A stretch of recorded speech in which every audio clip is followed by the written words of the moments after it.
If you had to define what all in means to you, what would you say?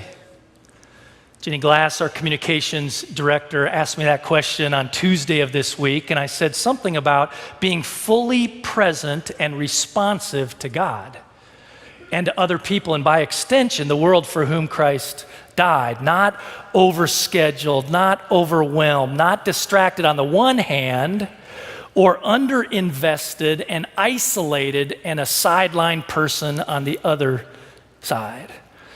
But how do we get all in?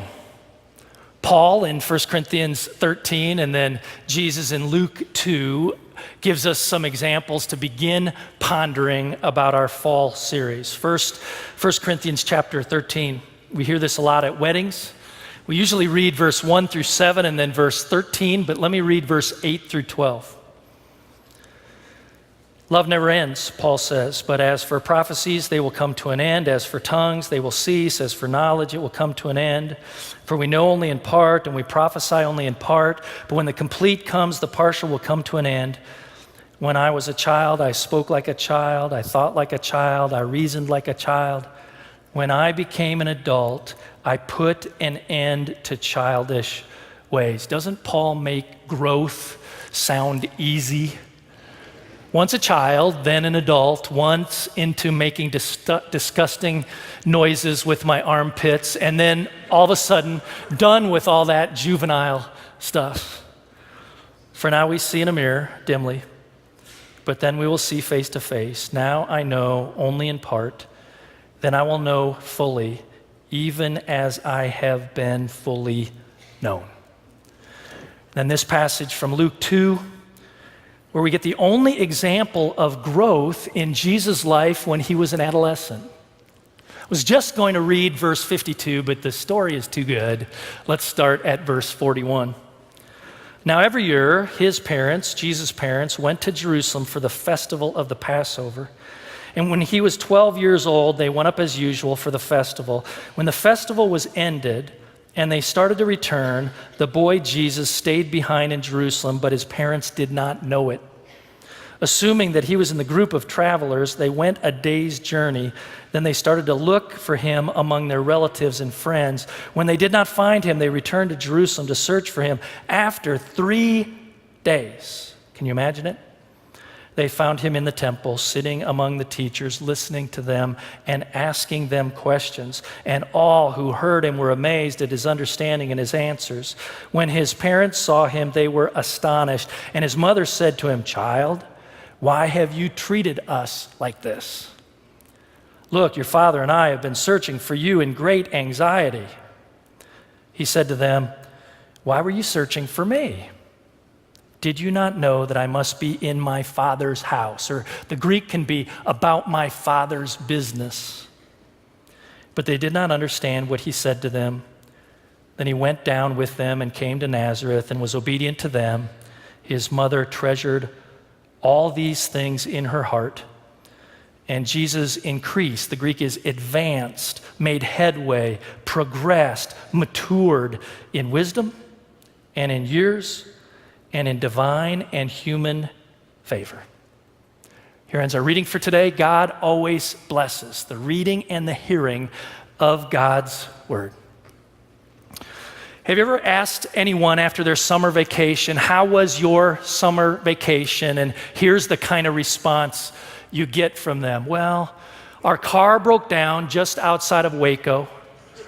We had a serious bout of stomach flu that went through the entire car in Amarillo.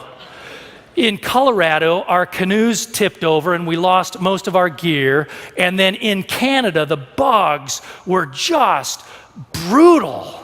And you say to them, "I'm so sorry for your terrible vacation." And they say, "Oh no, it was great. We're going to do the exact same itinerary next year. We had so much fun." Well, Luke records a story about a trip that Jesus took with his family. And near the end of the story, the text says that Mary treasured these things in her heart. But let me tell you, she did not treasure them at first. The text says that every year, Joseph and Mary and Jesus would go down from Nazareth to Jerusalem for the festival of Passover. This wasn't something they just did once. This is something they did every year. And let me give you some context. It was a requirement for every adult Jewish male within 15 miles of Jerusalem. It was a command for them to have to go to the Passover. But Nazareth is 80 miles away. Joseph wasn't required. Mary wasn't required. Jesus wasn't required. They just did it as part of their spiritual commitment and discipline to God. Sometime every adult Jew, male or female, back then and now, wants to get to Jerusalem. Back then for the Passover, now to just be in the holy city at least once in their life and kind of near the Wailing Wall. When Jesus was 12, he'd been there every year. He was there when he was 11, he was there when he was 10, and on and on and on. But when he was 12, it was special because he was supposed to be bar mitzvahed. Bar in Hebrew means son, mitzvahed mean of the law. He's to become a son of the law. He's 12, but in Jewish understanding, he's to become a man. His parents had started the journey by baptizing him when he was 8. Circumcision was the way they did that back then. But now, this is the time. Mom couldn't stand in for him and talk for him. Dad couldn't stand in and talk for him. This was up to Jesus to do or not to do. And so all the obligations, all the responsibilities that they started for him were now on him. And so he's the one who made the offering that went through the priests to God for his forgiveness of sins, and to make a commitment, I will be a man of the law and a follower of Yahweh the rest of my life. It's a beautiful part of this story. And then they head home. Everything goes well until the first night when they set up camp. This is not unusual that in a caravan there might be a slower group that has the supplies that starts first, and then a faster group that either walks or runs or are on donkeys or on horses, and they meet up in a agreed upon place at the end, and they pitch their tents, and Mary is looking for Jesus and Joseph and finds Joseph but not Jesus. Joseph is looking for Mary and Jesus finds Mary but not Jesus. Joseph thought Jesus was with Mary. Mary thought Jesus was with Joseph or friends or family. And it hits them, he's not here. And there's that knot that's growing in the pit of their stomach. They're sick. And they rush back toward Jerusalem, retracing their steps, just trying to find their son. Have you ever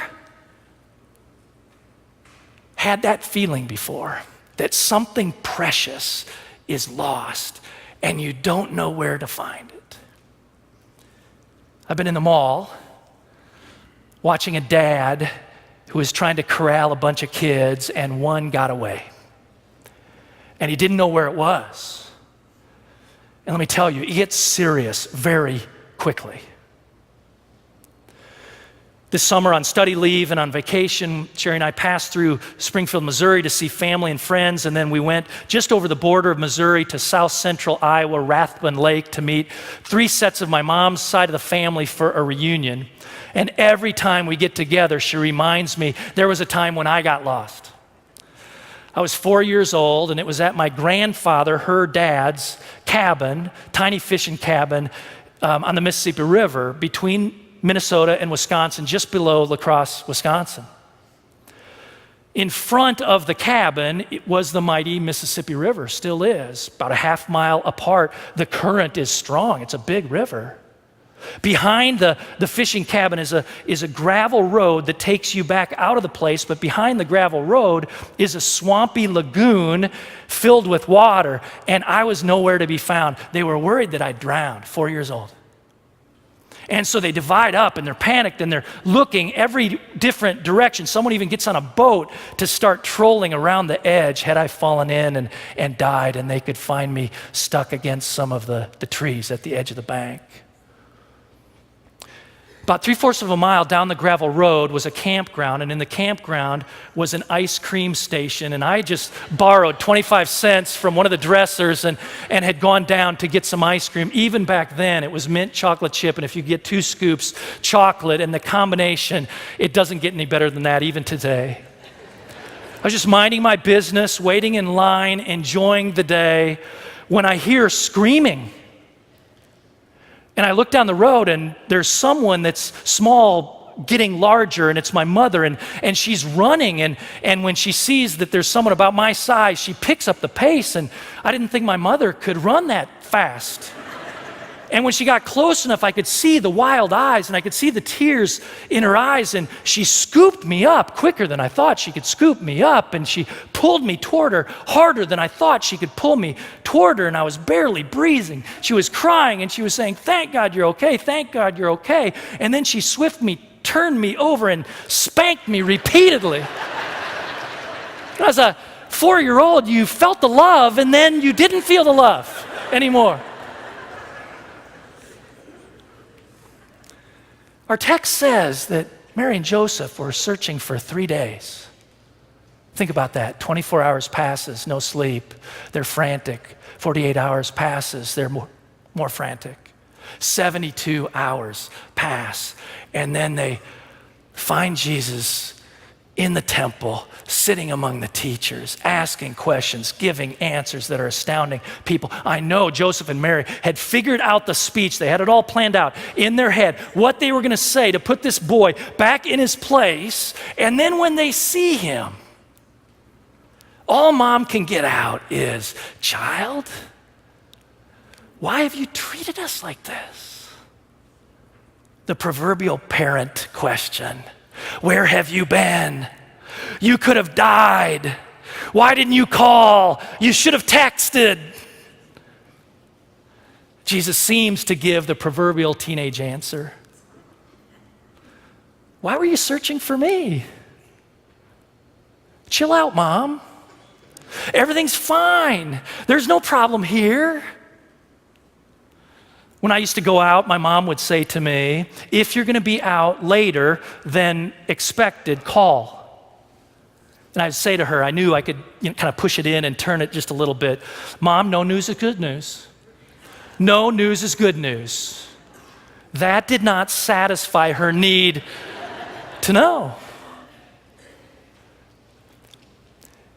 We think Jesus is just the typical teenager, but then he follows up the question by saying, "Didn't you know I needed to be in my Father's house?"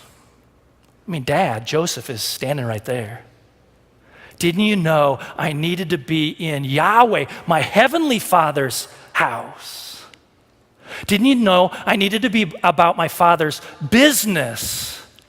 I was not just going through the motions when I was bar mitzvahed. This was not just something I did to get done. This is something where I claimed to God and to you and everybody else that I was all in. And this is a greater accountability, greater responsibility now to the law and God. You understand that, don't you, Mom and Dad? And they must have. It must have flashed back to them when Jesus was born and the angels coming. Must have flashed back to them in that same temple when he was 8 days old that Simeon and Anna had prophesied over him. It must have flashed back to them that the Magi had come, the wise men from the east, and put gifts, jewels, incense at his feet. You know, Jesus, we know, fully God, fully human, but back then he didn't come out as Superman. His divine side emerged. He grew into it.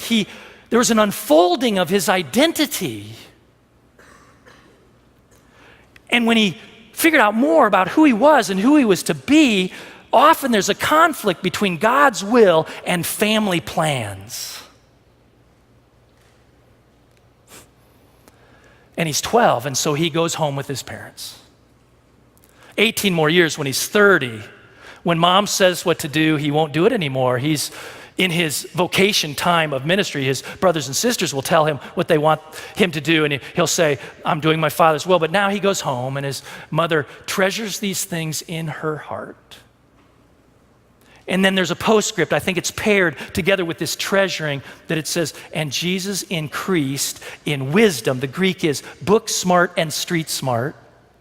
Stature, physically, he grew up into a man. And then divine and human favor. In other words, Jesus grew intellectually, physically, spiritually, and relationally. We talk about both of those, that he grew, he changed. But let me start with Mary treasured these things in her heart. We were in Springfield, Missouri. Kids must have been late elementary, maybe beginning junior high. I was the executive pastor at that church, and on a Friday night, we took the kids from the youth group, the younger youth group, out to do some roller skating. And I had skated growing up, but kids hadn't done a whole lot, so I took Kristen, our younger one, around by the hand. Matt, I went backwards as he went forward. I went around about 70 times, and that was enough. And so I sat down where they had some food and got a hot dog, got a Coke, and then I watched them go around in the same way over and over and over again. I was the representative from the church and from the family that night, and as Matt went by, he'd go, hey, Dad, watch this, and he'd do something. Kristen would go by and she'd say, hey, Dad, Dad, Dad, did you see it? Did you see it? Did you see it? Did you see it? Yeah, I saw it. It's great. It's fabulous. Kids from the youth group would go by, Pastor Rolf, did you see this? I saw it. It's amazing. It's fabulous. Then kids, not part of the youth group, started going by, hey, you, mister, did you see it? I go, that was fabulous. But it hits me that all of us need to know that people are watching us, not just to criticize us or to point out what's wrong, but to notice our gifts, to call things out of us, to celebrate us. We need to know we're treasured. There's a man named Roger Nishioka who is a professor at Columbia Seminary in Georgia, and then now he's a pastor in Kansas City, Kansas. He did some work with the Lilly Foundation over the resiliency in children, youth. And children are resilient to the extent that they have non-exploitive adults that treasure them. That's the simple result of the research. But what they did was they asked young people to imagine the worst thing that they could possibly do in their life. Do you have it? Yep. Now write down adults, as many as you can think of, who if you told them that, even if they were mad, they would still love you. That they'd have your back, that they would treasure you. And the key statistic is there's got to be at least 4 adults, non-exploitive adults, that treasure you. If there's less than 4 adults that treasure you, the frightening fact, the alarming result is that a good number of those that have less end up dead or in prison before they're 21. We've got to be treasured. And if you're here and don't know that you're a child of God, this is the place to learn it. If you're here and don't know that there's 99 sheep in the fold and God through Christ will go out and search for you, the one lost sheep, that's how much you're treasured. That if there's 10 coins and they're valuable and 9 of them are safe, but the one is lost, God will go for the one, which is you that's lost, until he finds it. And when he finds you, there's a party for you. That's how much you're treasured. And that MDPC is one among many churches that this is a place where you can learn that you're treasured. And once you know you're treasured, if you're a teacher, or you're a parent, or you're a grandparent, or if you're just a member, a friend of this church, who can you find in this congregation that's younger than you, older than you, your peer, who you can treasure? That you can notice gifts in them, call them forth in them, help people remove their masks, help them know how to be forgiven and to forgive and to grow in their faith and then use their God-given gifts for God's glory. But the way Luke sets up this story, once we know we're treasured, it's much easier then to grow. He increased in wisdom and in stature and in divine and human favor. Are you growing? When's the last time you took a leap in your faith? Not to earn God's favor. It's already there because of your treasuring. But to live out the life of faith and to be a part and partner with the King for kingdom purposes. Are you growing? If you're a tree, when's the last time you noticed another ring being added to the rings on your trunk?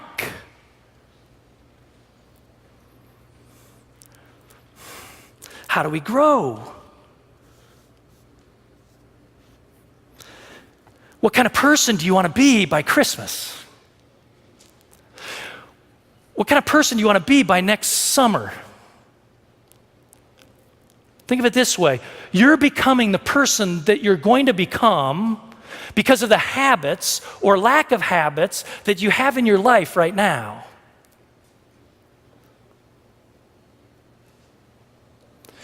Have you ever said, I'd like to do that now, but I'm too busy.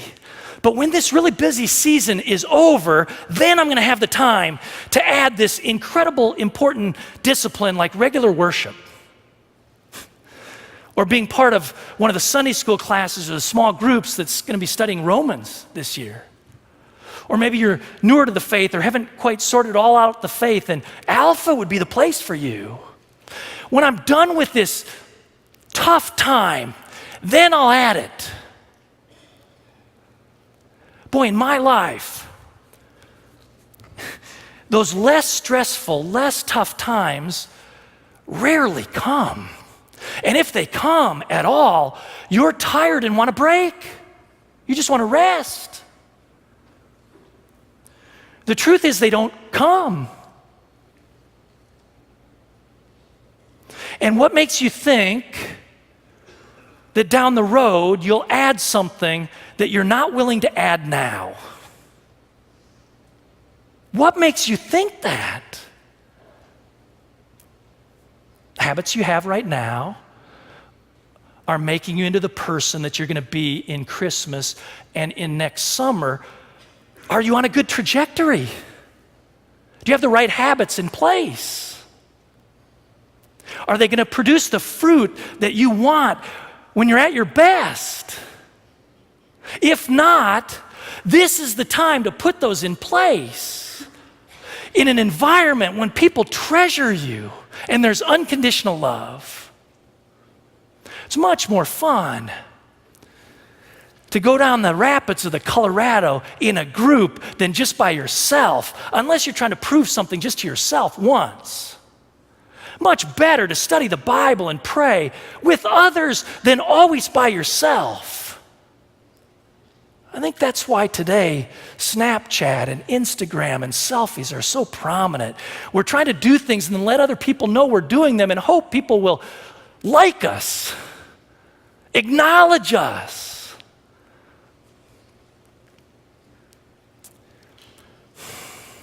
Harry Emerson Fosdick, who was a pastor at Riverside Church in New York City a generation ago, wrote this about habits. He said, no steam or gas drives anything until it's confined. And no life ever grows great until it's focused, dedicated, and disciplined. If you're a disciple of Jesus Christ, do you know what that means? A disciple is someone under the discipline of the master, is an apprentice to the one. So it's a person, male or female, young or old, who takes on disciplines, habits that help you to become more Christ-like so you can be a servant of God in a God so loved world. Do you have the right habits in place? Sherry and I, when the kids were younger, watched all the Harry Potter movies. Still, when they come on, it'll be on TBS or TNT, and Cheryl would go, it's Harry Potter weekend. And I like watching some of them, but all weekend, I mean, and Sherry's favorite is the Chamber of Secrets. Harry is still pretty young. He's fought Voldemort, who's in the form of Tom Riddle at this time, and he wins, but he realizes that he has abilities and gifts kind of like Voldemort. And he appears before Dumbledore, his professor, the head of the school, who treasures him, and he treasures Dumbledore. And he said, when the Sorting Hat came through, it recommended that I go into Slytherin, which is where Voldemort went from. Am I really more like him? What should I do? And he's asking all these questions, and Dumbledore gives him profound advice. Watch. So the Sorting Hat was right. I should be in Slytherin.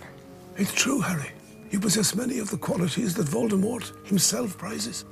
Determination, resourcefulness, and if I may say so, a certain disregard for the rules. Why then did the Sorting Hat place you in Gryffindor? Because I asked it to. Exactly, Harry, exactly. Which makes you different from Voldemort. It is not our abilities that show what we truly are. It is our choices.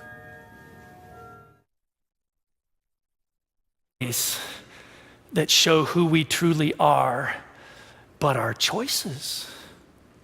Mary and Joseph every year chose to go to Jerusalem for the Passover. That meant they couldn't do other things if they chose that. They didn't have money to do other things. They chose that. Jesus chose when he was 12 to be bar mitzvahed. He chose to stay and sit at the feet of the teachers to ask them questions, to provide answers. Mary and Joseph chose to rush back to Jerusalem and search for their son, treasure their son. What are your choices as you start this fall? Not to earn God's salvation.